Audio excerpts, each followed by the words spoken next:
race car spelled backwards is still race car. Welcome to the Race Car Spelled Backwards podcast. Hey, what's going on, everybody? My name's Brad, and with me is Jamie, and this is the Race Car Spelled Backwards podcast. Last weekend, we raced in Phoenix, Arizona. Pretty good race. We saw Chase Briscoe win it. What'd you think, Jamie? Oh man, Chase deserved to win. Yeah, he definitely He put on. kicked some ass, man. I like to see him. I like Chase. I've liked him ever since he came onto my radar back when he drove for BK in the truck series. It was a lot watching him and Austin Cindric run around there and Brad Keselowski's trucks. And then when he got up into the Xfinity series in that number 98 car and won just about every race of the season that year, but it was afternoon at Darlington. It was seeing his emotion when he got out of the car. Just has nothing to do with racing, but he looks like his owner. Did you notice that? He looks like Tony Stewart from the neck down. I think he's taller than Tony. You think so? I mean, they could wear the same fire suit, but I think Chase has probably got a couple inches on Tony height-wise. Well, thank God Tony finally lowered that Mahindra's bucket loader so he could win a race. I love that commercial too, man. That's probably my favorite commercial. Yeah, especially when we see so many. What I think is really cool because when Chase Briscoe got called up last year to come up and race Cup cars, I really thought it was a year too early. I was saying to myself, why bring him up now? Wait till this new car comes out. And I'm glad they brought him up because it gave him the experience of driving longer races. But that's really the only experience he earned from driving the old car versus this new car. So I don't think it was a mistake to bring him up. It's too soon to say he's the new flagship driver of Stewart Haas Racing, but Well, he's things, done as good as any of them in 3 years, so well, I mean, he's currently sitting fifth in the points. Teammate Eric Almirola is sitting sixth.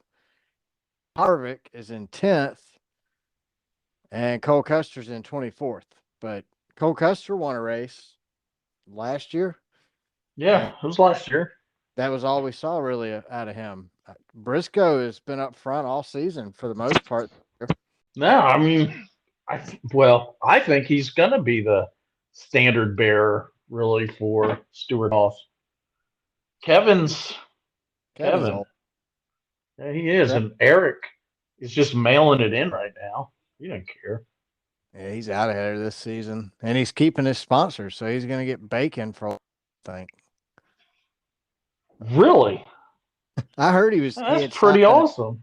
I heard he signed an agreement with Smithfield's to them even after he stops racing. So Wasn't he gonna do some pop-up races like Daytona and you know, you know, they all say that when they retire, but other than Mark Martin, once they retire, they're usually gone. Mark retired and ran 10 seasons after it was over. yeah. He And retired from Roush and then went and ran for everybody else. thank God. Oh, I like no old doubt. Mark. Complaining one bit. I think heck, Mark could come out of retirement right now. I think it'd still be competitive. Yeah, I think so. Well, one of the things I noticed while watching that Phoenix race was Corey LaJoy lost a tire. Now, why? Why are we still losing tires? Are the pit crews being too fast? Are they trying to be too fast to get the guys in and out of pit road? Is it a learning curve? I mean, what's your opinion? Why do you think? I think the gun is not connecting with the lug correctly. I think the gun's stripping that lug. It's not turning the lug. They're dropping the car, running to the other side. Maybe they're connecting it correctly. That's my opinion. But I don't think I was imagining it. Wasn't the lug on the racetrack? I mean, they focused on it during the race. Fox Yeah, did. the lug fell off. I mean, Yeah. it's the wheel stayed on the car. The tire fell completely. The lug fell off. I'm honestly, it looked like the lug fell off, the tire come off, and the wheel got hung up in the front of the car that didn't fall out. So if NASCAR stays consistent, which is an if, I think Corey LaJoy gets penalized. I mean, the lug nut clearly fell off, so it's clearly a violation, in my opinion. It looked like a total violation to me. I mean, the lug nuts sitting there on the racetrack. Still having competition cautions. I mean, that's one I thing I don't know. really can understand. I got it last year. We did all these competition cautions during the COVID era, and when we had no practice, no qualifying. So we didn't have laps other than the previous races from Xfinity or truck. The cup cars really didn't have any laps on the car until or on the track until race day. So I understood having a competition caution, but now we have qualifying and we've got some form of practice, whether it be 15 or 30 minutes. So why are we still having a competition caution? I don't know. Do you think NASCAR wants to make sure the new car's doing okay? I Maybe. mean, I honestly didn't think of it that way. So you're saying bring them down under that competition caution and let's just see yeah. how the car's reacting on this track. And, it appeared to me that we finally found a track it doesn't compete very well on. But Yeah, I I agree. didn't I I don't didn't know. Phoenix feel had a that the little bit of everything. Really, it had an exciting start, had exciting starts, which I think we only had like 4 or 5, and then it had an exciting last 20 laps. And this is the first race you could conceivably take a nap in the middle and not miss anything. and I think I did. I'm sure you did. You were listening on MRN. I was. Which I thought was I don't I don't know. I know radio's old school, but I think when we watch it, we hear more or we see more than we hear, even though we're watching. So we're actually listening with our eyes. A big fan of the Grateful Dead, but I read this stuff on Jerry Garcia and wow, dude, it's You pretty think he was a rat? amazing. I think he's dead. And like I said, I never really was a big fan of the Dead, but I'm going to go ahead and say yes. I Jerry, he mean, thought racing was groovy, man. are Super you gonna? cool.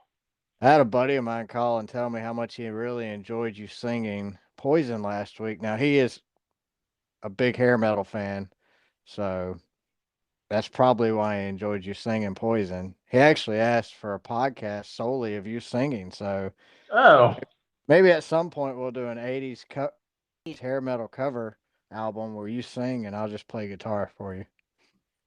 hmm. We could do that. Well, let's get We back could to do that. Phoenix, man. Byron wins stage one, giving Hendricks all 4 cars in the top 7 at the end of stage one. I say Hendricks is firing on all cylinders for sure again this year. They are. They are firing on all cylinders. I don't know what's going on with Chase. He seems to lose it the last third of the race. Well, I think So he Chase, if he's not going to win, he wants to cause a green white checkers so he gets an additional 2 laps. And then he'll go to the back, get new tires, and fight his way back up. I mean, how many laps were, what, 3, 4 laps to go yesterday when he spun it? is he having more difficulty with the new car setup than these veterans? I think he is. Well, I think the I mean, look veterans at having the trouble with the new car setup. well, Kirk I mean, Bush has finished great. I mean, what was he fifth? Kurt's in a unique position though, because to me, yes, Kurt is a veteran. Kurt is a champion of the sport. He's a veteran of the sport. He's been around for a long time. but he's with a rookie team. So, not saying rookie this season, but he is with a rookie team. They're on their second season together as a team, and their other drive not, typically running in the top five. So they What don't did have a he lot of finish? 26? his usual, I think, 20, in the 20s. Shouldn't he be top 10 driving a Joe Gibbs Toyota? I mean, he finished. Didn't he finish better than Denny Hamlin yesterday? I could be wrong. No, didn't he? He finished better than somebody from I mean, maybe he the finished second at Daytona, which is he great, finished but Christopher Bell. So, and I think Christopher Bell wrecked, but still, you got to give him some credit. He did finish better than one of the JGR teams. I don't Brad know. Keselowski's another one who's been back there in the back since Daytona. But I Well, think I'm going to change his nickname to Backfield Brad. he didn't wreck though yesterday, if you noticed. So TJ must have been paying attention. I mean, he's having trouble, Brad is. Let's And see, I like little bad Brad. stage two. Anything there eventful? Because on my notes I put stage two is uneventful. Blaney wins. My notes, I've got Danica said IndyCar for the seventh time. Yeah, that tells you how eventful that second stage was. Now And third stage was a little better, Clint but got a little pissed off at it, and then I'm paraphrasing, but he didn't he say these are real cars in NASCAR? We yeah, don't care about Indy cars. I honestly wouldn't have said that because from that point on, it He got backed it real down. awkward. Yeah, It it got did. real awkward. She didn't have a lot to say and have minutes, 1, 2, 3 minutes pass and nothing said. And I No, found Mike Joy myself, wouldn't even yeah, come I in to look, save him. I was looking all over the screen going, does it say crank it up somewhere? I mean, did I miss something? But no, it just told her that he didn't care about Indy cars, that this was a NASCAR race. She got quiet and the whole booth just felt very awkward. So And even a unfortunately, little later, I went back to the broadcast. I said, all right, I'm going to watch the last third instead of listening to it on MRN. And there was a moment where I'm like, did audio just cut out in the booth? No one's saying anything. And yeah, then somebody said something. I'm like, geez, they're still pissed. it was, I guess we'll just go ahead and talk about it now. I was going to, a little late. Yeah. I could see you're antsy to talk about Danica. I know how much you enjoy her being in the booth and all. Well, she's done, I believe. And I will say thank God for that. Yeah. And, I'm going to blame this on her producers. Her producers, and she got rave reviews for don't know why. I had a different, and we mentioned in our last podcast. I was tired of hearing about IndyCar. Well, her producers. There's no way they didn't say anything about it to her. Like, hey, look, this is a NASCAR race. Well, I mean, she has social media. If you looked on any social media last week, everybody was complaining, not everybody, but a lot of people were complaining about the IndyCar references.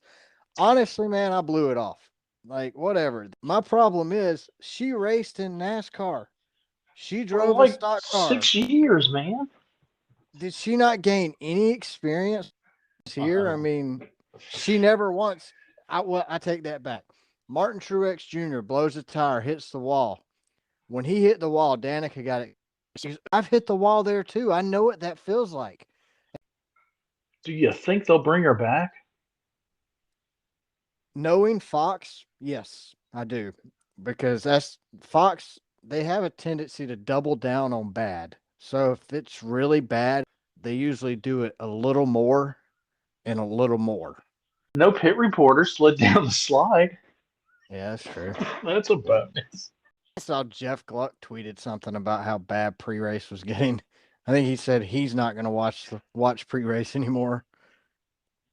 I'm embarrassed for them because I really feel like they're making fun of us NASCAR fans for being NASCAR fans.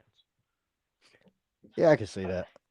I I think don't they know. feel it's an inside joke, and it's not. It's not to the guys in the booth or the reporters. They've got Jamie Little's great. I mean, Like Mike Joy, and Rick. I even like Michael Waltrip doing his little rundown pit lane. I think it's funny. And we know he can race. I mean, he's won Daytona twice. I mean, he's not an idiot, but he plays one on TV. Well, I'll tell you what I really enjoyed about the race today was the last 20 laps. I mean, it was really cool to see Briscoe, Ross Chastain, and Tyler Reddick. You got these are three guys who have been big stars in our Xfinity series and our truck series. To see them race against each other again and put on a show like they did at the end, it's really cool. No, it was. I mean, you're right. The last 20 laps were great. Our good friend Chase Elliott and fellow Georgian made sure that they would bunch all up together again at the end. It was a great race, and Chase Briscoe is a good guy. Oh yeah, he's good. A better Very. guy couldn't have won. I actually have a buddy of mine who reached out to me who listens to our show and was asking who could he start pulling for. He hasn't been watching much in the last few years, and he's getting back into it this year. So I told him, I said, hey, you should pull for Chase Briscoe. He's just an all around good guy, and he's a great driver. He's got the talent to go with being a good guy. So this was his first weekend pulling for Chase Briscoe. So Scott, And you listen to our podcast, so you got to be pretty damn intelligent. yeah, that's a fact. That's only smart people listen to this show. Well, I try to dummy him down, but I don't think I it's tell you, working. so one of the things on Door Bumper Clear for the last year or two that they've been saying about Phoenix is you take the lead, or once the restart's over, whoever gets the lead is going to have the lead. There's not a lot of passing, and I watched in particular yesterday with this new car because this new car has been amazing. Yesterday, the restart, Chase Briscoe drove his butt off for the first lap to get out front, and then he's gone. He gets in clean air. If you're in dirty air, you cannot pass in this new car. So I think we found a track that this new car cannot make improvements at. And I don't know if it's because of that track with no banking. I don't know if it's the shape and layout of the track. I really don't know. But I think the problem is obviously is the track and not the It is a weird track. I mean, you got the grandstands in between turns one and two, or is that three and or four and one? I don't know. it keeps changing. They're at the end of the oval, whatever you want to call it, and then having why do they even have an out of bounds line for? Well, they don't. So you can I go know, as well, they far. have a line, but it's meaningless. Which you know what? Some of the most exciting racing is when they're six wide in that big corner. I mean, I was like, holy crap! They're all going to have to get down to at least three wide. I saw somebody on Twitter. It was at Team JGR fan, Mr. Family Man. He made a comment at the end of stage one that this might be the first boring race with this new car. And if it wasn't for a good ending, I would say yes. I think overall this race was not as exciting. I'm hesitant to call it boring because I enjoyed watching it, but Such great action. I mean, we had three great races, and hopefully, since we'll be attending live in Atlanta next week, it'll be just as exciting as the first three races, and not like yeah. I Arizona think because you had 167 minutes of racing yesterday at Phoenix, and out of 167 minutes, I would say we had 30 minutes of good, interesting action on the track. Yeah, basically it was the first 20 precaution The last 20 laps. and the last 20 laps. Because you're right, once the leaders got up front, that was it until they got bunched up again for a caution. Well, I also think your issues in the booth with Danica and Clint and Mike Joy just not vibing real well together added to the problem because if the race is kind of not exciting, your broadcasters fill that gap with exciting content. Yeah, they'll And start giving us a little history or a little backstory to a driver and stuff like that. But it was awkward in the booth. yes, It I don't really think was. that didn't help. One of the things I thought was really cool about Chase Briscoe winning last yesterday was he becomes the 10th driver in a row under the age of 30 to win a NASCAR race. And the 200th driver to win a race. Oh yeah, I forgot about that. Yeah, so I mean that's kind of cool. That's very cool. The Yeah, fact that if you don't think there's a youth movement going on in NASCAR, you're crazy because there is. Don't you I think Riley's just waiting for Amarola to leave? I don't know that they're going Riley to Herps. I don't think they're going to put him in that car. Is You think they're? is he the one that Hannah Newhouse called a douchebag on TV? Oh, yep, I think so. He's their Xfinity driver.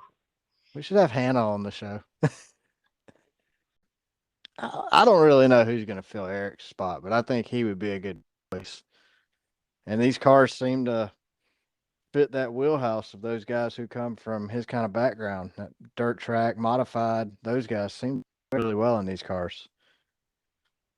Or not to throw it too far off track, but what do you think of little baby Gibbs in I the like, Xfinity?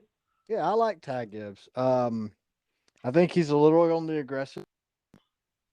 You think he's a little entitled? I like Ty. I think he's over aggressive. But I think that's just his age, and he needs to learn to be patient. Like lap 4 is probably not a good time to wreck Ryan Sieg for 15th or wherever the heck they were running at. Even if you're running for first, lap 7 or 8 or whatever, it's too soon. But I think that's just Ty's going to have to learn those things and realize it's a long season. You piss somebody off early, they're able to take you out when it comes down to the chase. Um, Don't you feel though this is how the racing's going to be with these younger drivers, and well, based on the truck series, yeah. that may be why Kevin Harvick is aging out. He can't handle it. You know what they say when you get older, your reaction times go down. I noticed Kevin Harvick spun his tires on the start. You think his reaction time's going down as he gets Yeah, older? I mean it appears like it. I'm a little older than him. I know that you know I have to wait more than an hour for the Viagra to kick in now. That's Yeah, reaction time, isn't it? Used to be 30 minutes. maybe need to up your dosage. Yeah, they are prescribed, and a 3 hour warning. Take it from me. Thank God It's you got them. true. Thank God you got them surprised and quit buying them off the black market because that about killed you. Oh, quiet. I got a scheduled drug test tomorrow. So after 4 races, what do you think? Car a win or a loss?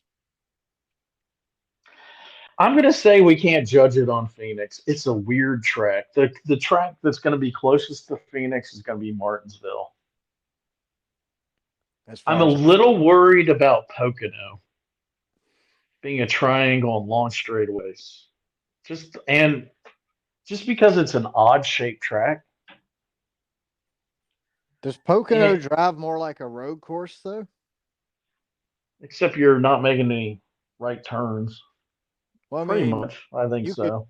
I think this car they say is going to do really well on road courses. I wonder if that translates to Pocono as well.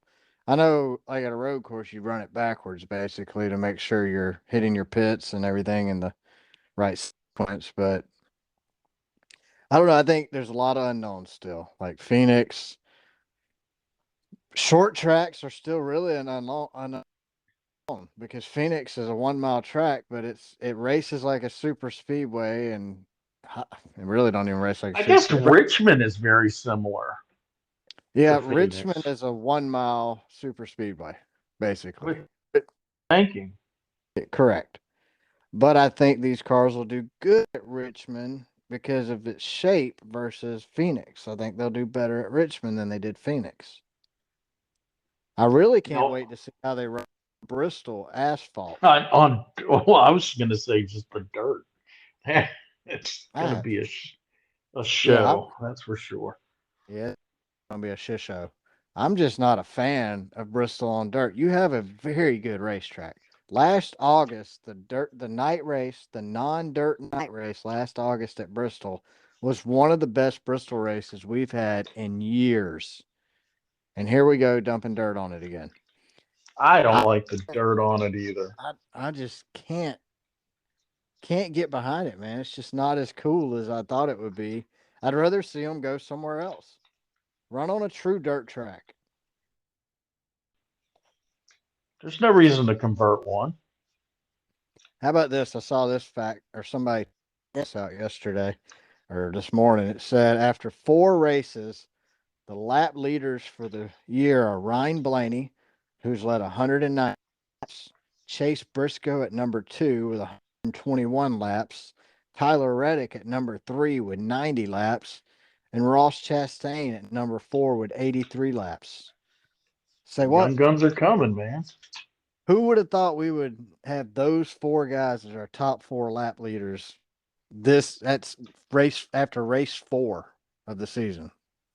I think Blaney's going to win the championship for the next 2 or 3 years. Blaney could conceivably win it this year. I mean, Joey, he's outperforming Joey right now, yesterday at least. And as far as laps led, he's outperforming Joey. Now, points wise, Joey's got him. Joey is our current points leader, but I'm going to go on a limb and say Blaney wins before Joey. well, Joey's already won a race. He I won the class. mean, I Or mean, you're saying points race? yeah. I mean, from now forward, he will be the first one. Yeah, I think Blaney's been very consistent. So I think that's one of the things I like about Blaney is his consistency this year at least. You know, you look at stage points. Points are important. Playoff points are important. Kind of real quick, we'll kind of run over how stage Yeah, points. Brad, we have a listener that wanted you to go over stage points because he hasn't been a fan of NASCAR. Well, he has been a fan, but kind of dipped out before we started having stage races. So the way So, points work is the top 10 finishers in each stage earn points. So you earn points regardless of where you finish at, right? Then you get hmm bonus points basically for winning a stage. So stage finishers 1 through 10, first being 10 points, 10th being 1 point. So that's in addition to the other points you earned that day. So let's say you earn 30 points for running the race, and then you finish, 10th in stage 1 and 10th in stage 2. That's 2 additional points that go. Now, that's stage points. Then there's bonus points for winning a stage. So if you win stage 1, that's 1 point bonus. And these bonus points carry over into the playoffs. So you win stage 1, that's a point. Stage 2 is a point. And if you win the race, it's 5 points. So if you win both stages and then win the race, that's 7 playoff points that carry over into the playoffs. And each round of the playoffs, it carries with you to help you get to the Final Four. So it's and that can be a extreme important. big difference if you don't have a win Oh, playoff. well, that and even if you do have wins, these bonus points can get you to the next round of the playoffs. I mean, we've seen Kyle Busch, Kevin Harvick. Heck, we saw Kevin, Denny, and Joe basically walk past round 1 and 2 of the playoffs because they had so many stage points built up throughout the year, or bonus points, I should say. I mean, stage points are just an additional way of earning points during the regular race day.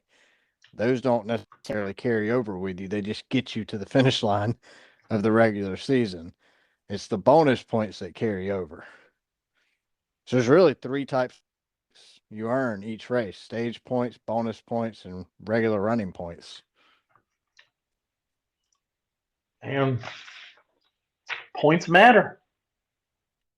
Well, without those points, you're not going to get to the next round. Nope. So we've already kind of talked about the broadcast. We know we don't care for Danica in the booth, but let's talk about your favorite topic from the broadcast: the commercials. Oh my god, I'm so tired of the damn commercials, dude. We They're made it killing 10 me. laps. 10 laps into the race yesterday. We go to commercial. And we come back 10 laps later.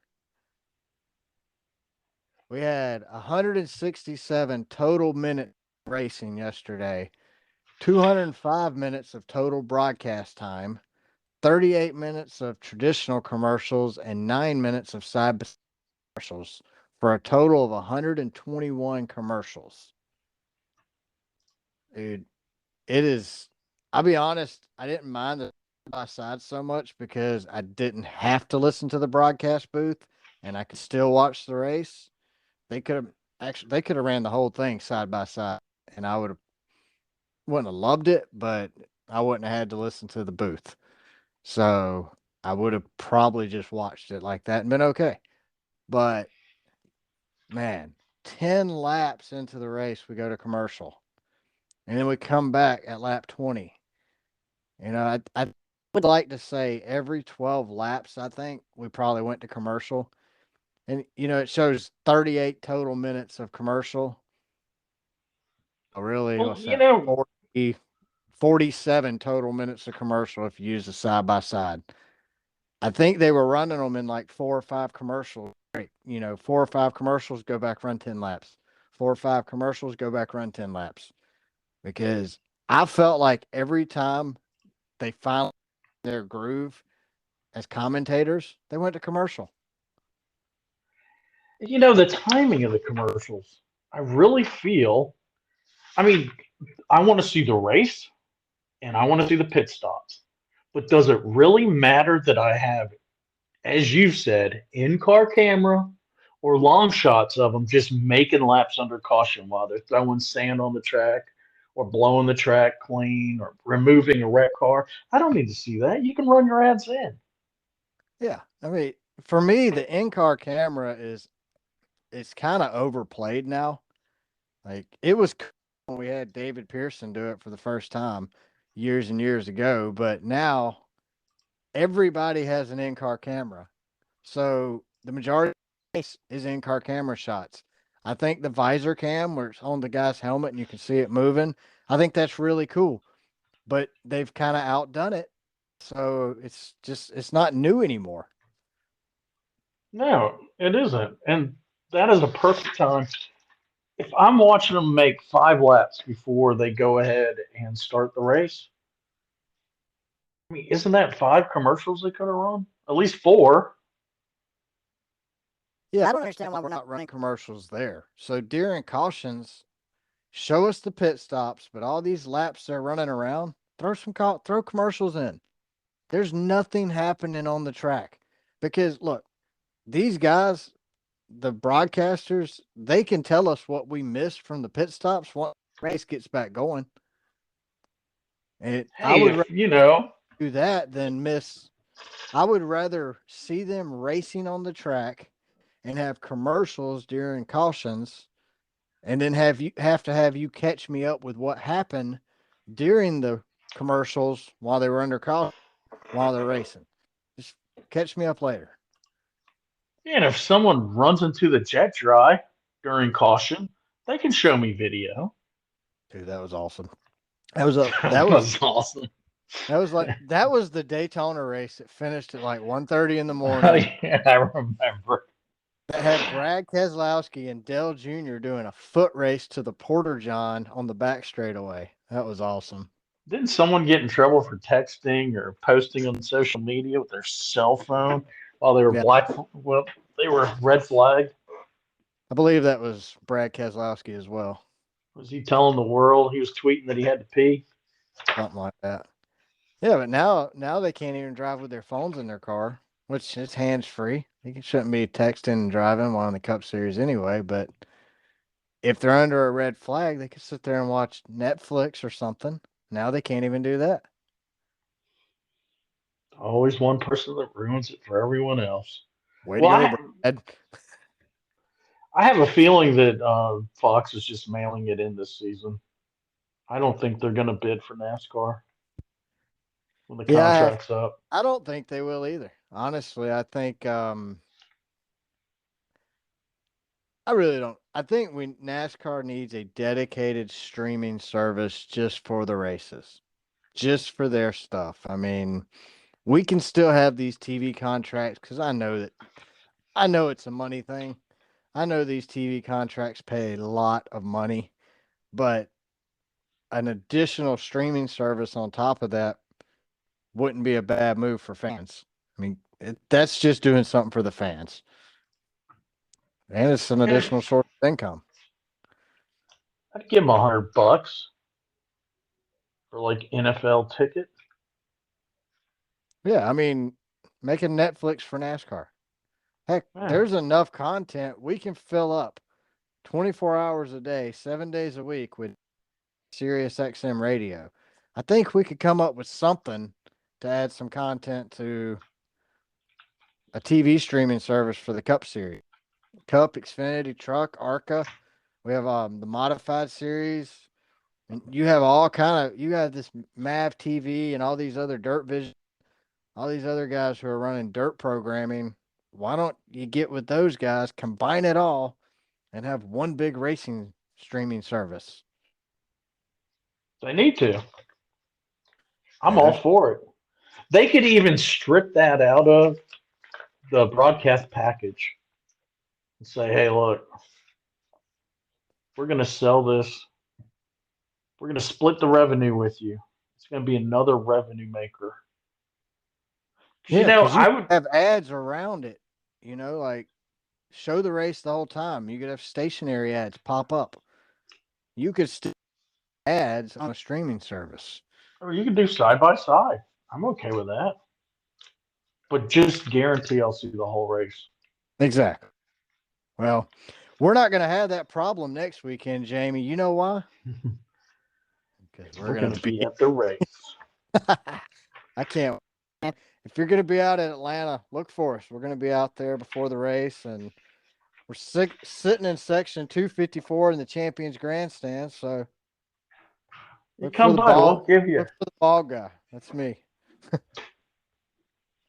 I'm And the the old guy. chubby guy with the red torn up University of Maryland cap. Oh, that's the Turtles, right? Yeah, they didn't get invited to the March Madness. Yep, they fired a coach that took them. I'm not even going to get into it. Like disappointment. I don't want you Just to not start going to crying. get into it. Yeah, just not So, going to.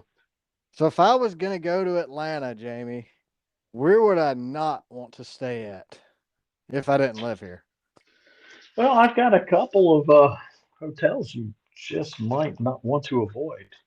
Or once again, I'm going to just say, if you're looking for a place to shower, It might mean, probably wouldn't do this either. yeah. Well, I'm sure there's a spigot out front you can wash off with Yeah, with a meat straw. and get that meat straw clean outside. With the garden. You could probably clean it over at the Atlanta Motor Speedway. Probably be We have a cleaner. place. Yeah, it probably would be. We have the Knights Inn and Suites in Griffin, which is a lot of people don't know this, but that's the very next town. Literally half a mile south of the racetrack, you go into the city of Griffin. So the So, Knights Inn and Suites in Griffin. you mean a hotel with the name Sweets? in it is not Yeah, it's somewhere not I want to sweet. stay. Now, Lolita, she says do not go there. She gives it 1 out of 5. If you have a problem and complain, they will put you out and keep your money. I mean, put you out. I paid for 2 nights. The toilet was stocked up, and when I told them, they said to come downstairs to get a new room. When I got to leave, the reason was we reported the toilet, and that toilet caused some damage. There was no damage. The police was called, and they agreed with us, but they took out a trespassing warrant on us, which the police advised against. I don't know So how that's they gonna. Hmm. it, she stayed at the Knights Inn and Suite in Griffin. Told them their toilet was broke, so they called the police. And Wow. then had them serve a warrant for trespassing when they were asked to leave. Did not get their money back. I would think if you call the police. Well, how are you trespassing if you've already paid for 2 nights and you're only one night in? Yeah, I would have thought that the police would have required whatever nitwit was in the office to refund them their payment. Well, Otherwise, they're a guest and have every right to be there. I have a feeling they're going to call one of these lawyers that advertises on television. oh yeah, definitely Johnson and Johnson, whoever they are. Meat One call, Straw and Happy Sack. yeah, one call. That's all. Happy Sack Law Firm. And then we have just down the road, east of the track, the Fair Bridge Inn Sounds and nice. Suites, McDonough. It's Once another. again, we got suites, Is it not which so is sweet? not so sweet. So when Rebecca checked in to the Fair Bridge Inn and Suites in McDonough, she received room 118 and could immediately see that the room in no way has been touched by housekeeping. She called the front desk 3 times and received no answer. She walked to the main office, spoke to the co-owner, Miss Patel. Miss I Patel. asked Miss Patel, I asked for a room reassignment into a clean one, or kindly just refund the $70 we had just paid. New room assignment was 224. Took a quick walkthrough. All appeared clean at first glance. However, it had a very sour smell like vomit. Thought perhaps the AC unit was just. And we made a big mistake of accepting the new assignment. We then ran a few errands, ate dinner out, returned around 9 p.m. We both much tired. And So much time. they're much tired from our so far long drive plan to shower, crash, and check out early AM. Okay, so these people really did just rent this place to take a shower. Pretty much. To just get a fresh start and So get if up you real planned on, early in the AM. so just we'll go ahead and let you know if you planned on staying at the Fairfield just for a shower during race, weekend, Yeah, it's a not mistake. worth it. You've wasted your Wait till shower money. wait till I get to the next sentence. The water from both the shower and sink tap were alarmingly sludge brown. Oh We God. thought, okay, we'll just flush it out, and then the water will turn normal clear. But then the plumbing and stuff started making loud knocking, rattling noises that was escalating and seriously sounded like hot water heater may explode or something. As my husband dealt with it, I kept smelling that vomit smell stronger and stronger. In just a few terrifying minutes, I began to receive ankles at an alarming rate. They felt much like fleas. Then over the top, realizations unfolded. Our room provided these amazing extra features. of biohazard waste. Bath towels we found had blood wiped on them. Several areas of the carpet in the room had spots of dry blood by the bed's entrance and bath, and under a desk at the entrance. Also, what appeared to be vomit and feces in areas of carpet under desk and beside both beds. The first bed closest to the entry provided a warm greeting by a bug I think might have been a bed bug. We were also welcomed by many cockroaches that had made a nest home under the exterior of the entry desk. Also, a fat red fabric chair sitting at the furthest edge of the room was completely soiled on the seat area. It looked like it was either blood or dried feces.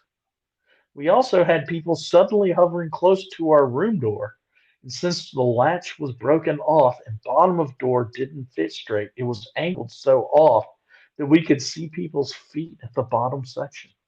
Rapidly frustrated, grossed out, and more than upset, we absolutely opted to vacate this piece of biohazard toxin, as we found shards of what appeared to be burnt black broken glass with white chunks of powder broken all over the bathroom. In fear of bed bugs getting into my clothes we had brought into the room, we also opted to leave them there. I absolutely deserve a full refund, if not partial, since we did occupy the room for a few hours before returning to this disgusting mess. Worker at night desk stated she doesn't have the authority for a partial or full refund, that I must contact the owners, Mr. and Mrs. Patel. I wasn't too happy, but it is what it is.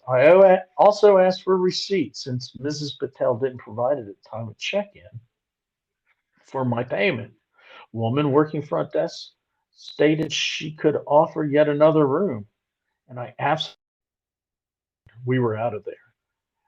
I got that cheaper hotel, maybe a little outdated, not in perfect cleanliness or maintenance, but holy moly. If I wanted to play choose your next disease infection, I certainly would not pay $70 for a single night stay. Or also incorrect assumption that it looked like lots of traveling families and price was $10 higher than a econo lodge next door. At very least, we could have rested up and take a quick shower and jet. If you want a lady of the night, drugs, bugs, blood, feces, vomit during your stay, this place is your treasure. Otherwise, be prepared to be scammed out of cash. A needed rest and uneasy feeling that you have been exposed to so many possible health hazards. I took photos as described. Update. Never did receive a refund that owner would send me in the mail. Don't ever ditzy here. I don't know what that means. What is The ditzy?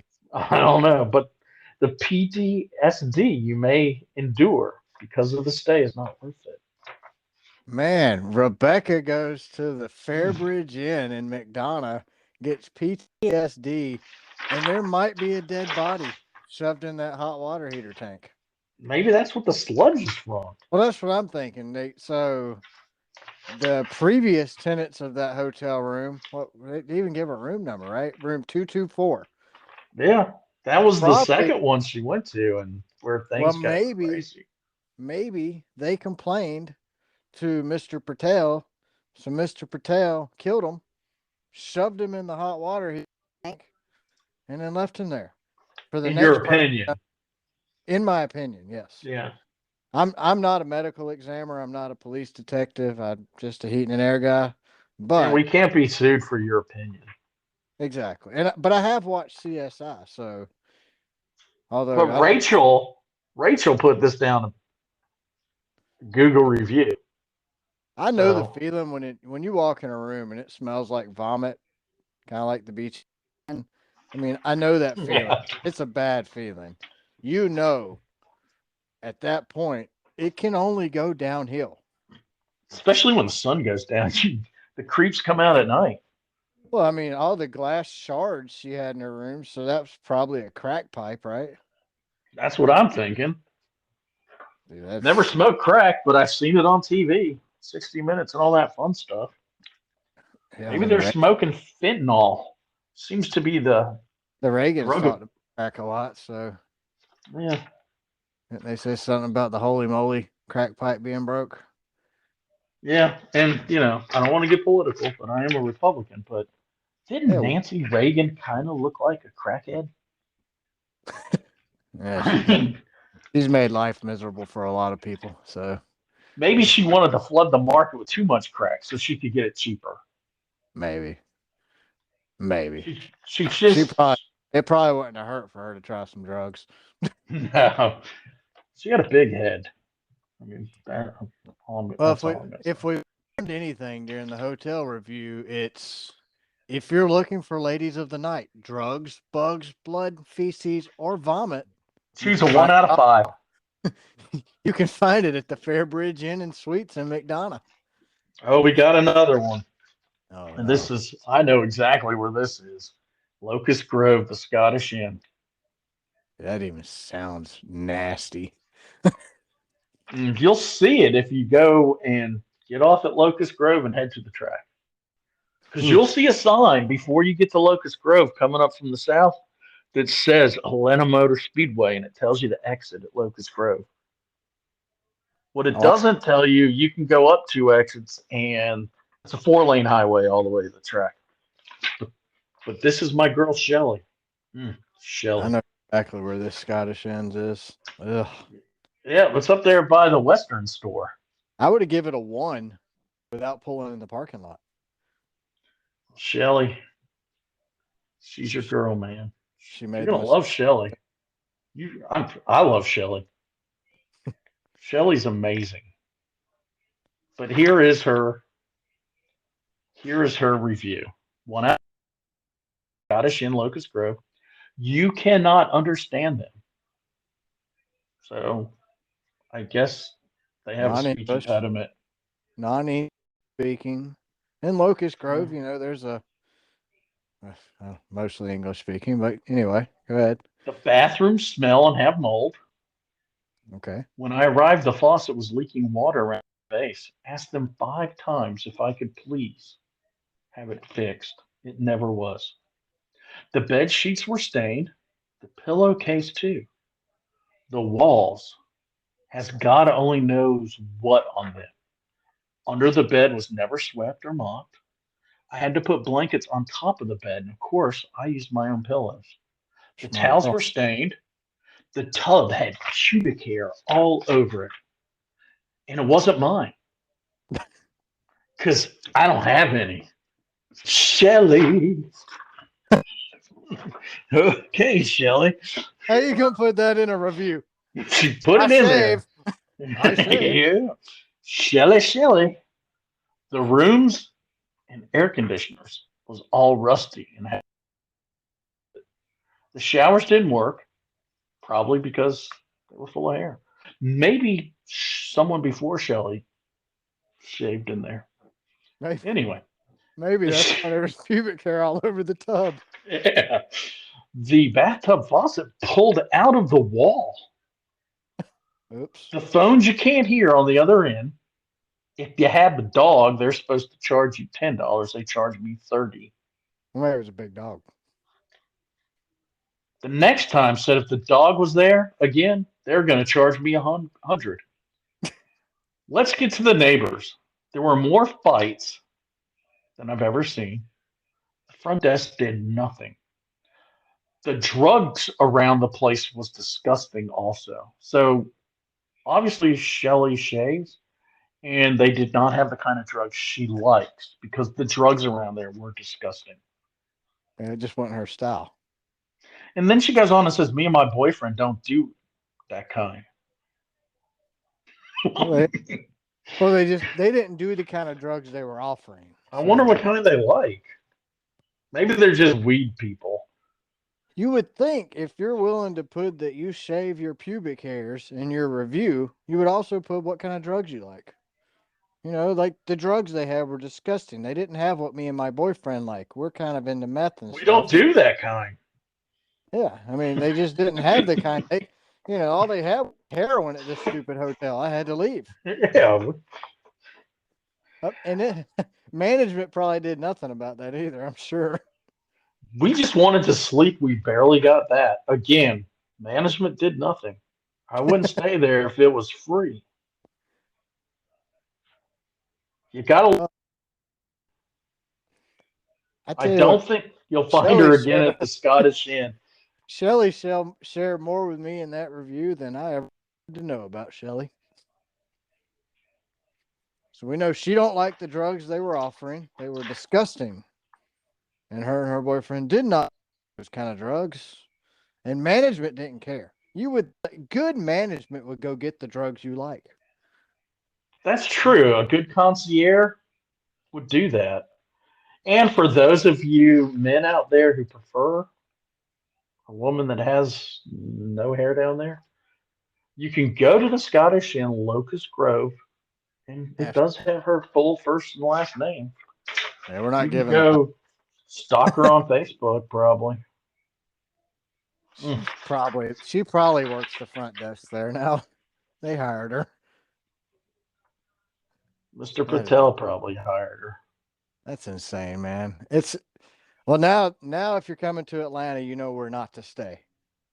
Yep. Anywhere if we list the hotel, you don't ever want to stay there. You might want to drive by just to see what kind of hotel it is, but you definitely don't want to stay there.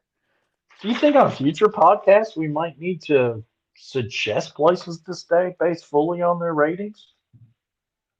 Nah.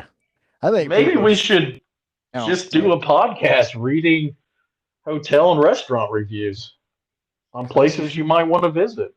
Coming this summer, a new podcast. Yeah. We're all Should I we're all stay or should I go? Do you think we'll have to pay royalties for that song?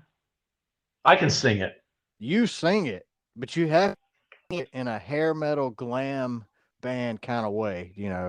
That way our listeners, and we've already heard from some how much they enjoyed your glam metal singing. So, you have to tap into your inner 80s child when you wore your spandex and your Boy, poofed up I hair. love me some Motley Crue back in the day. Oh Some yeah. Tesla. Man. Dude, Tesla was it. That's legit. Now you're speaking my language. Uh-oh. Oh, it's time for Rickman's walk. Oh boy. Whoa. There he goes. Good old Ripken. He's been on almost every show. I tried to edit him. I've heard him in the background occasionally. Yeah, I'll cut it out if I need to. So, we're going to Atlanta. It's a 1.5 mile track. You got any facts for us about it there, Mr. I do, Pharaoh? and my opinion is this is going to be a good race. I'm just going I to make think that prediction right now. I'm going to It's going agree to be a with you. good one. I think the new car, the new banking, the repave, it's going to be a good one. But I've got a little bit of history about it. What do you got? Well, do you know Garland Bagley? Because I don't. Who? He was one of the Garland Bagley. Nope. He was thinking that he should take advantage of the super speedway boom that started successfully in Florida at Daytona International Speedway in '59. So he decided to build Atlanta Motor Speedway, 25 miles south of Atlanta and Hampton. The track opened in 1960 as Atlanta International Raceway, or I as know who I won. call it, Air. I just call it Air. I bet I can guess who won the first race there. Who? Fireball Robertson. Is that Roberts. that's what it said? Robertson's his cousin. Didn't you say Robertson? I thought it said Roberts, but I could have said Robertson. Hmm. But am I not right? No, you're right. He won it. Okay, I looked that up earlier.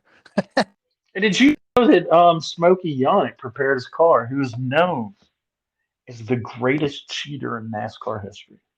He had the coolest name in that history too. Smokey I think it's Unique. Eunuch. So he smokes and has no balls? I don't know.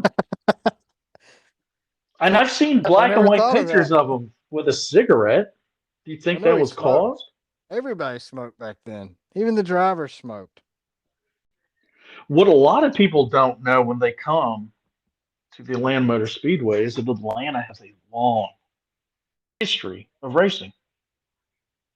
Coca-Cola magnate Asa Candler built the first racetrack in Atlanta down in Hapeville.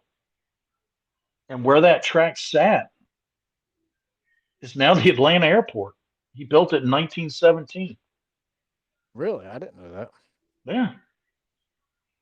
And then, of That's course, interesting. in 1917, they had the mile long oval at Lakewood Park Fairgrounds, which is what the Atlanta International Raceway replaced. Yeah, so I remember that from Smoking the Bandit, right? Yeah, that's it has a pond in the middle. The Fairground Speedway. That's where Lakewood Amphitheater, which where I used to go to a lot of concerts at, was over in the Yeah, I same area. saw some hair metal over there. Hey, I've seen Poison. So that's a NASCAR tie. Yeah, I saw Tesla open for I don't remember the next fact. I was pretty hammered. I remember Tesla.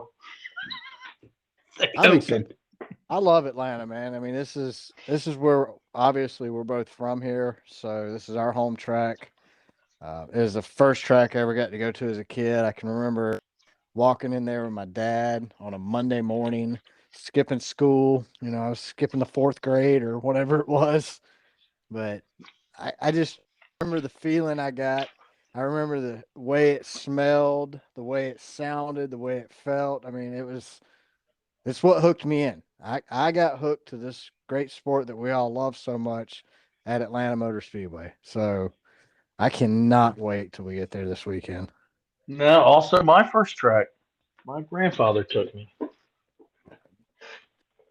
It hasn't and I always seemed remember the best racing, but we've had some really good racing there over. they seemed to have killed when they gave it a dog leg. Yeah. Because if you remember, there was no dog leg when the grandstands were on what now is the embankment where campers park up above the backstretch. The backstretch used to be the front stretch, and it was Oh, an o. It the was a Weaver, mile and the yeah, it Weaver was grandstands. yeah, it was a mile and a half oval. It was just larger than Martinsville and better banking. But we're gonna have some banking Similar to now. Homestead, right? Yeah. Yeah, I think Who's won the most races? so. I put my statisticals together for this week. I just did the last 10 races, and I have Kevin Harvick and Keselowski are the only two current active drivers with multi wins. Now, who's won the overall most in Atlanta? Do you know that? Is that what you're asking me? Yep. I don't know. Dale on her baby. 9 victories That doesn't surprise me. in 46 starts. Also, if you back in the day, that was the last race of the year. Mm-hmm. A lot of champions crowned there. He was crowned 5 times champion, or 5 of his championships. He was crowned at the end of the race. Only in 1990-93 did he clinch the title at the season finale in Atlanta. 5 of his 7s, he was declared the champion. So I was at So the race after Dale Earnhardt died. We lost Dale Earnhardt at the Daytona 500. 3 races later was the Atlanta Motor or the third race of the year, I guess, was the Atlanta race. Kevin Harvick drives 29 Goodwrench car and he wins the race. I was in the stands. Nobody left. Nobody. Look around. Kevin Harvick's driving around the track with holding 3 fingers out. Crowd is going insane. I'm talking cheering, crying, every emotion that you could have was going on in those stands. I mean, there wasn't a dry eye in the house. I will never forget it. I was at Daytona when Dale Earnhardt died. I was sitting in turn 4. I won't forget that day.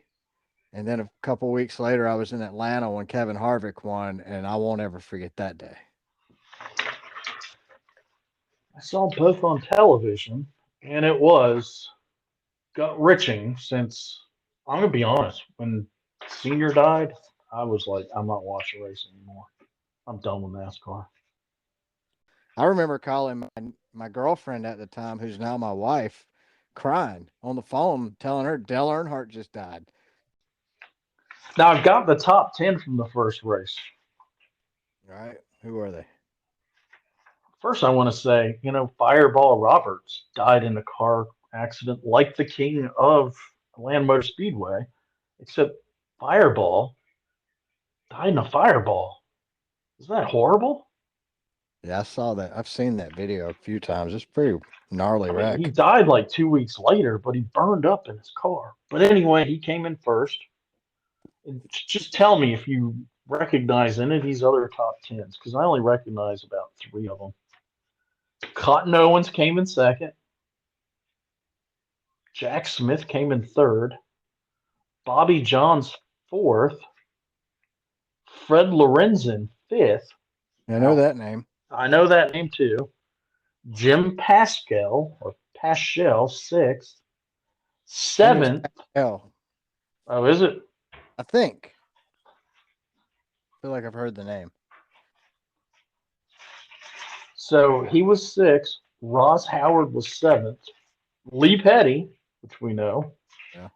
eighth. Johnny Allen ninth. And Emmanuel Zervakis 10th. Never heard of that name before. There's a lot of names there I've never heard of. Yeah, I think in the off season maybe we'll keep the podcast going and we'll start researching these people because they weren't slouchers if they're in the top 10. That's a fact. Well, as we get ready to make our picks for Atlanta, like I said, I did the last 10 Atlanta races. Harvick has 2 wins there. Keselowski has 2 wins there. And there's no way I'd pick either one of those guys going into Atlanta. No, I wouldn't either. Not to win. Nope. So, who you got this weekend? We'll let you go first. I'm going with number 12. Ryan Blaney. Blaney. 1 win, Yep. 3 top 5s, an average finish of 12.4. I'm going with Ryan. It's going to be his time. My second pick, Eric Jones. Okay. He has been driving the crap out of the car. I think he's due. Number 3, Dark Horse. For my number 1 Dark Horse, I'm going with Harvick. That's a dark horse for sure. Might be his only win of the season if he gets it.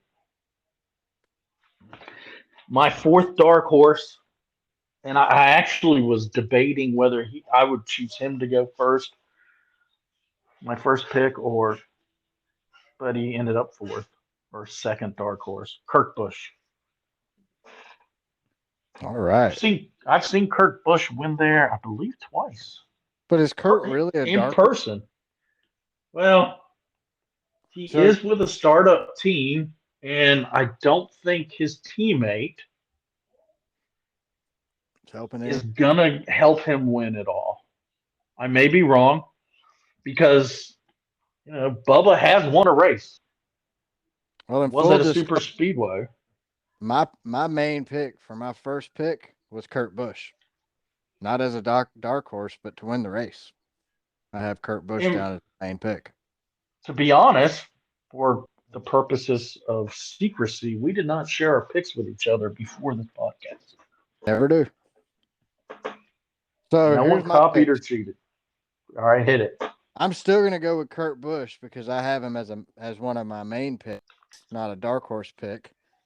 My second main pick, I'm gonna go with who is becoming slowly one of my new favorites to pull for, Mr. Alex the Hack Bowman. Just because I like him. And he's strong. And if I'm gonna pick a Hendricks guy to win here at Atlanta, I'm gonna go with the Hack. I'm gonna go with Bowman. Just because I know it pissed Denny Hamlin off. And I This, don't this like might be his year to win the championship. you never know. Dark horses. Ross Chastain. He's That's run. a good pick. Yeah. Ross is slowly pulling himself out of the dark horse category, though. He's not going to be considered a dark horse much. No, he driving the crap out of that car. My last dark horse, I'm going to go with Austin Cindric, solely for the reason that they say this track is somehow or another going to drive like Daytona, even though it's a half mile shorter.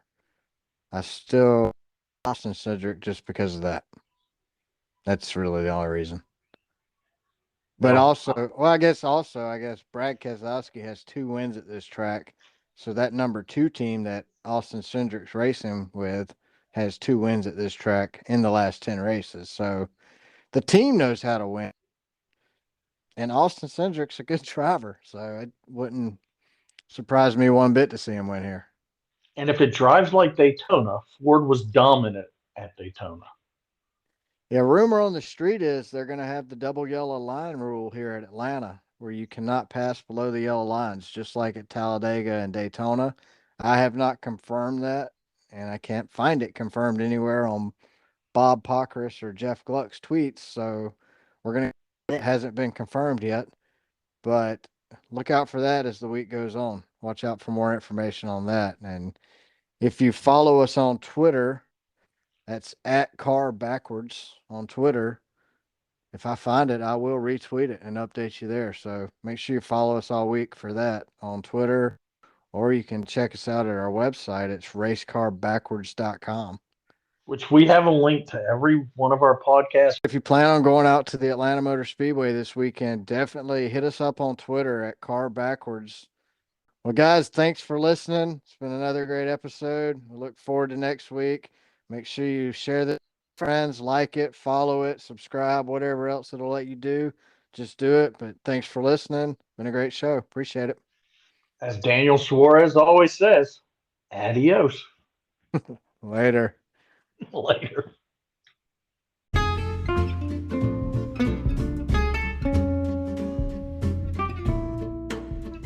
Thanks for listening to Race Car spelled backwards.